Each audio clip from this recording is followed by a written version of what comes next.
Française, Français. Il apparaît à l'écran le regard fixe et les mains posées sur la table. Une attitude qui aurait été savamment réfléchie. C'est un homme qui a voulu montrer à travers son expression qu'il avait été profondément secoué par la crise que le pays traversait.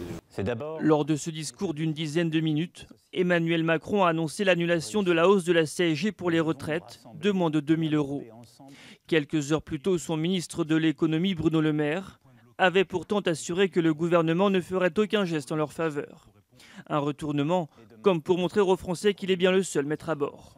Ce qu'on attendait d'Emmanuel Macron, c'est qu'il reprenne la main. Il l'a fait avec un certain nombre d'annonces concrètes, en se décalant par rapport à un certain nombre de ses ministres. Il a voulu, encore une fois, répondre concrètement, efficacement, montrer qu'il y avait une inflexion, qu'il avait entendu ce qu'on lui demandait. Derrière ce président qui reprend la main, doit-on y voir malgré tout une forme de recul? C'est en tout cas ce qu'en pensent certains spécialistes. C'est un gros coup de barre à gauche, c'est un en même temps qui maintenant devient un en même temps uniquement tourné vers le social. On verra si tout ça est suffisant pour relancer la suite du mandat.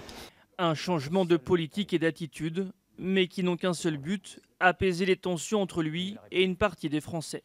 Vive la France.